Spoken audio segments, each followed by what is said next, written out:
Hello and welcome to study for excellence. मैं हूं प्रणव प्रकाश और आज हम डिस्कस करेंगे 7 अक्टूबर को केबीसी में पूछे गए सभी इंपॉर्टेंट क्वेश्चंस के बारे में, जो कि हमारे एग्जाम पॉइंट ऑफ व्यू से इंपॉर्टेंट है।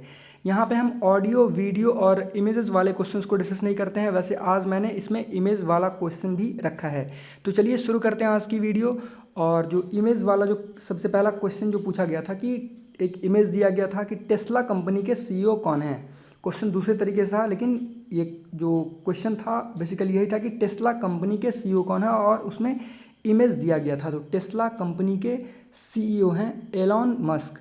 इलॉन मस्क, टेस्ला जो है ये इलेक्ट्रिक कार कंपनी है। और साथ ही साथ एलॉन मस्क जो है स्पेस एक्स के भी सीईओ हैं। तो ये भी आप ध्यान में रखिएगा। वहीं पे एलॉन मस्क जो हैं फोर्ब्स के रियल टाइम बिलियनर लिस्ट में जो हैं किस स्थान पे हैं, किस रैंक पे हैं? 5th रैंक पे हैं। और अगर हम बात करें ऑप्शन के बारे में तो लैरी एलिसन, जो कि सॉफ्टवेयर जायंट ओरेकल के को फाउंडर हैं। और लैरी एलिसन जो है ये फोर्ब्स 2020 के 5th रिचेस्ट पर्सन भी हैं। तो ये भी ध्यान रखिएगा। फोर्ब्स का रियल टाइम बिलियनर लिस्ट जो कि हर एक रोज चेंज होता है, हर रोज चेंज होता है कि किसका कितना घाटा हुआ, किसका कितना बेनिफिट हुआ उसके हिसाब से। और एक आता है साल में। तो फोर्ब्स 2020 के 5th रिचेस्ट पर्सन कौन है? Larry Ellison. और फर्स्ट रिचेस्ट पर्सन कौन है? जेफ बेजोस, जो कि अमेजन के मालिक हैं। फिर एलॉन मस्क के बारे में मैंने बात कर लिया। और सर्जे ब्रिन और लैरी पेज कौन है? तो इन्होंने 1998 में गूगल बनाया था। और गूगल के अभी सीईओ कौन है? सुंदर पिच्चई।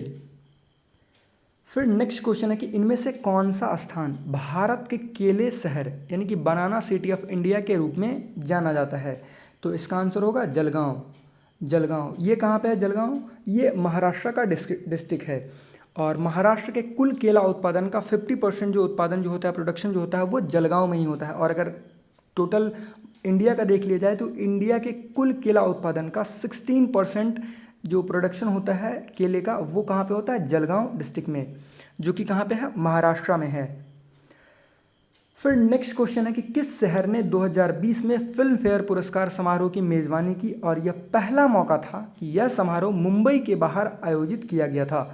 फरवरी में ही किया गया था। फरवरी 2020 को इसका आयोजन किया गया था, फिल्म फेयर अवार्ड 2020 का। और इसमें जो सबसे ज़्यादा जो अवार्ड जीते गए थे वो गली बॉय के द्वारा जीते गए थे। गली बॉय जो फिल्म आई थी, जैसे कि आलिया भट्ट को बेस्ट एक्ट्रेस, रणवीर सिंह को बेस्ट एक्टर का अवार्ड दिया गया था। तो इसका आयोजन पहली बार मुंबई से बाहर कहाँ किया गया था? इंदिरा गांधी एथलेटिक स्टेडियम गुवाहाटी में।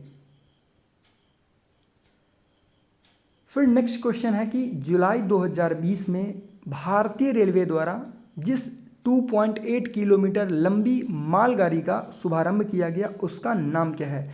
फ्राइट ट्रेन का जो शुभारंभ किया गया उसका नाम क्या है? तो ये क्वेश्चन है, इसका आंसर होगा शेषनाग।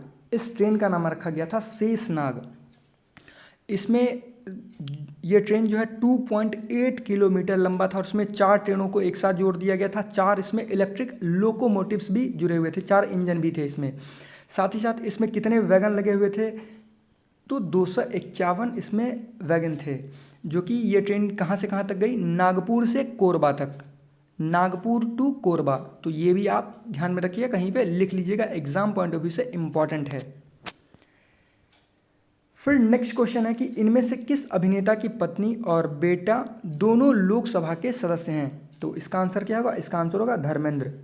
एक्टर धर्मेंद्र की पत्नी का नाम क्या है? हेमा मालिनी, जो कि मथुरा सीट से बीजेपी की मेंबर ऑफ पार्लियामेंट है, एमपी हैं। वहीं पे धर्मेंद्र के जो बड़े बेटे का नाम क्या है? सनी देओल। तो सनी देओल जो हैं पंजाब के गुरदासपुर से बीजेपी के एमपी हैं। तो इसका क्या आंसर होगा? धर्मेंद्र। फिर नेक्स्ट क्वेश्चन पूछा गया था कि भारत में पहली महिला विश्वविद्यालय एसएनडीटी, इसका नाम है एसएनडीटी, की स्थापना किसने की थी?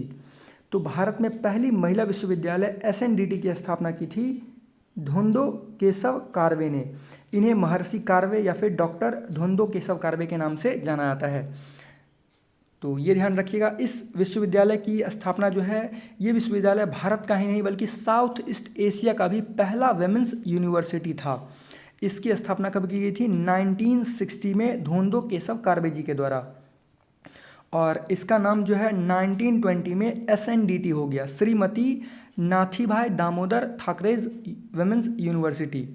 और 1921 में, यहाँ से कुछ फैक्ट्स आपको बता देता हूँ, 1921 में पहली 5 महिला ने इससे ग्रेजुएट होकर निकली इस यूनिवर्सिटी से। और डॉक्टर ढोंडो केशव कारवे जी के द्वारा बहुत सारे और भी कार्य किए गए थे, जैसे कि विडो मैरिज एसोसिएशन की जो स्थापना की गई थी 1883 में। इन्होंने जो शादी की थी वो भी विडो से की थी। फिर हिंदू विडोज़ होम की स्थापना की थी 1896 में महर्षि कार्वे ने। वहीं पे इसका नाम SNDT कब पड़ा? SNDT पड़ा 1920 में, और SNDT पड़ा 1920 में। कब? विट्ठल दास ठाकरेज ने जो है 15 लाख का इसमें डोनेशन दिया था, 15 लाख का, और उसी समय इसका नाम SNDT वुमेन्स यूनिवर्सिटी हो गया,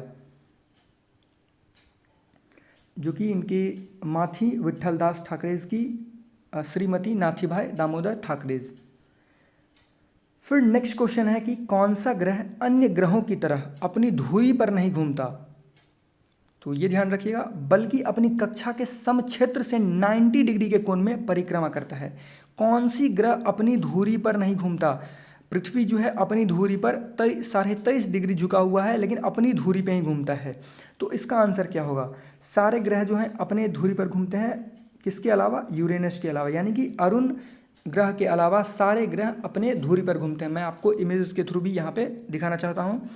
यहाँ पे आप देख सकते हैं, यहाँ पे यूरेनस के कुछ फैक्ट्स हैं, जैसे कि Uranus is known as the sideways planet because it rotates on its side. ये अपने ही साइड में ऐसे ऐसे घूमता है, ये अपने धुरी पे नहीं घूमता है। देख सकते हैं जैसे कि मरकरी 0 डिग्री पे अपने धुरी पे घूमता है, वेनस 177 डिग्री पे अपने ही धुरी पे घूमता है, अर्थ 23.5 डिग्री झुका हुआ है लेकिन अपने ही धुरी पे घूमता है, अपने ही अक्ष पे। और यूरेनस जो है इस तरह से घूमता है, यानी कि ये अपने धुरी पे नहीं घूमता है। तो यही क्वेश्चन पूछा गया था। फिर यूरेनस को जो खोजा गया था वो किसके द्वारा? विलियम हर्शल के द्वारा 1781 में। और यूरेनस जो है पहला प्लेनेट है जिसको कि टेलीस्कोप के द्वारा खोजा गया था।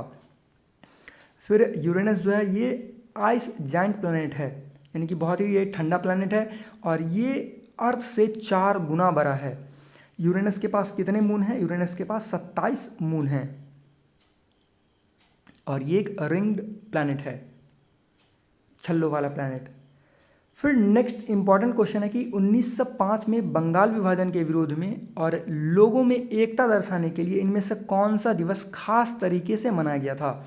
तो बंगाल का विभाजन कब हुआ था? पार्टीशन ऑफ बंगाल जो हुआ था वो 16 अक्टूबर 1905 में हुआ था। तो इसका विरोध करने और लोगों में एकता दर्शाने के लिए इनमें से कौन सा दिवस खास तरीके से मनाया गया था? ये था रक्षाबंधन। और इसमें हिंदू मुस्लिम यूनिटी को बताने के लिए यह कदम रविंद्रनाथ टैगोर जी के द्वारा उठाया गया था। एक राखी संगीत भी इसमें गाई गई थी। इसको इसका जो विरोध हो रहा था कि भाषाई आधार पर प्रांतों को नहीं बांटा जाना चाहिए, इस पर विरोध हुआ था। और 1905 में एक क्वेश्चन जो पूछा जाता है कि 1905 में जब पार्टीशन ऑफ बंगाल हुआ था उस समय वायसराय कौन थे भारत के? Lord Curzon. तो ये भी आप ध्यान में रखिएगा। फिर नेक्स्ट क्वेश्चन है कि डीजीपी, आईजीपी और डीआईजी यानी कि director general of police, inspector general of police और deputy inspector general of police पदों का संबंध किस अखिल भारतीय सेवा से होता है? तो इसका संबंध किससे है? इंडियन पुलिस सर्विस से। इंडियन पुलिस सर्विस से इन तीनों पदों का संबंध है। फिर नेक्स्ट क्वेश्चन है कि 17वीं और 20वीं शताब्दी के मध्य इनमें से किस वर्तमान क्षेत्र के शासक या सम्राट को चोग्याल कहा जाता था? तो किस क्षेत्र के शासक या सम्राट को चोग्याल कहा जाता था 17वीं व 12वीं शताब्दी के मध्य? सिक्किम। इसका क्या आंसर होगा? सिक्किम। चोग्याल भारत के सिक्किम और लद्दाख के कुछ क्षेत्र में सम्राट थे जिन पर नामग्याल राजवंश की अलग अलग शाखाओं का शासन था। और इसका जो शासन वो कब से कब तक चला? 1642 से 1975 में। आपको पता होगा कि मई 1975 में सिक्किम भारत का हिस्सा बन गया और सिक्किम भारत का 22वां स्टेट बना था 1975 में। फिर नेक्स्ट क्वेश्चन है कि टिम बर्नर्स-ली इनमें से क्या विकसित किया था? टिम बर्नर्स-ली ने इनमें से क्या विकसित किया था? तो इनके द्वारा डेवलप किया गया था WWW, जिसे हम W3 या फिर वर्ल्ड वाइड वेब भी कहते हैं। बहुत बार ये एग्जाम में पूछा गया क्वेश्चन है। फिर नेक्स्ट क्वेश्चन और इम्पॉर्टेंट क्वेश्चन और लास्ट क्वेश्चन आज का है कि वयस्क मानव यानी कि एडल्ट्स ह्यूमन शरीर के इनमें से किस हिस्से में हड्डियों की संख्या सबसे अधिक होती है? एडल्ट्स में कितनी हड्डियां होती है? 206। तो इसमें से किस हिस्से में हड्डियों की संख्या सबसे अधिक होती है? तो सबसे अधिक होती है हाथ में। एक हाथ में कितनी हड्डी होती है? 27 बोन्स होते हैं एक हाथ में। तो 2 हाथ हैं, तो 2 हाथ में कितने बोन्स हो गए? 54 बोन्स हो गए। वहीं पे फुट में, पैर में 26 बोन्स होते हैं, यानी कि टोटल बोन्स 52 ही हुए। तो 54 सबसे ज़्यादा बोन्स कहाँ पे हुए? हैंड में। तो ये आप ध्यान में रखिएगा, इसका आंसर क्या होगा? हाथ। तो ये ऑडियो का अंत। आई होप आपको ये वीडियो अच्छा लगा हो, और अगर आपको ये वीडियो अच्छा लगा हो तो प्लीज़ इसको लाइक कीजिएगा, इस वीडियो को शेयर कीजिएगा और हमारे चैनल स्टडी फॉर एक्सेलेंस को सब्सक्राइब कीजिएगा, जिससे आपको आने वाली वीडियो मिलती रहे। और अगर आप इस वीडियो का PDF लेना चाहते हो आंसर के साथ, तो आप हमारे टेलीग्राम ग्रुप को ज्वाइन कर सकते हैं और वहाँ से PDF पा सकते हैं। धन्यवाद।